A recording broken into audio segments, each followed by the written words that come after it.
Bonjour, aujourd'hui je vais vous présenter un fichier Excel permettant d'évaluer la robustesse d'un procédé. Ce fichier Excel se compose en trois parties, avec une première partie que l'utilisateur complétera avec les données qui lui sont fournies, une deuxième partie graphique et une troisième partie représentant une analyse de variance. Dans la première partie, l'utilisateur décidera d'étudier de 4 à 7 facteurs ou 7 paramètres. Pour chaque paramètre, l'utilisateur décidera de lui attribuer deux niveaux, un niveau inférieur et un niveau supérieur par rapport à la nominale. Par exemple, si le débit de votre process est de 1,5 ml/minute, l'utilisateur décidera d'étudier son effet à 1 ml/minute et à 2 ml/minute. Cela fonctionne ainsi pour les paramètres quantitatifs. Pour les paramètres qualitatifs, tels que le colonne de type A ou de type B, on choisira simplement le type de la colonne, ou pour le paramètre alcool, on choisira simplement la présence ou l'absence de celui-ci. Ensuite, l'utilisateur réalisera 8 essais de manière aléatoire, en respectant pour chaque essai les paramétrages de son procédé. Ainsi, pour l'essai numéro 1, le débit étant réglé sur 1, l'utilisateur veillera bien à ce que le débit soit réglé sur 2 ml/minute. Pour le type de colonne réglé sur -1, l'utilisateur veillera à ce que ce soit le type de colonne A. Ainsi, l'utilisateur réalise les 8 essais en veillant bien à obtenir deux résultats sous condition de répétabilité.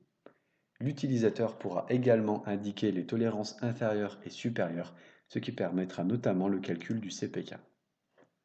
Dans la seconde partie, un premier graphique intitulé Distribution totale permet de représenter la dispersion de l'ensemble des résultats. On s'aperçoit ainsi que cette dispersion est très grande et qu'elle va même dépasser la limite supérieure, rendant les résultats ou le procédé non conformes. Un deuxième graphique, intitulé Contribution des facteurs à la dispersion, permet d'indiquer quelle est la part de chaque paramètre dans la dispersion totale. Ainsi, on s'aperçoit que le changement de paramètres pression et gaz notamment vont avoir un impact très important sur la dispersion des résultats. Si l'on souhaite réduire cette dispersion, il faudra donc veiller à surveiller ces paramètres. Le troisième graphique permet de représenter l'impact de chaque paramètre sur la réponse. Ainsi, si l'on choisit d'étudier la pression, on s'aperçoit que celle-ci aura un impact de plus ou moins 0,40 selon que ce paramètre soit réglé sur le niveau -1 ou le niveau +1. Enfin, la dernière partie représente l'analyse de variance.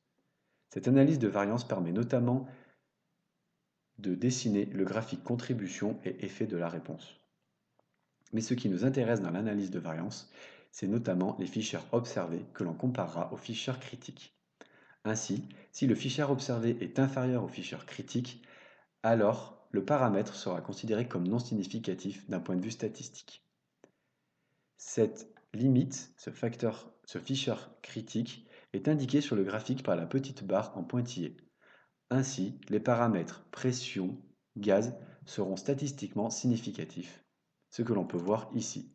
Pression, en effet, est égale à 26 et pour le gaz, le fichier observé est égal à 13, ce qui est bien supérieur à la valeur de 5,32.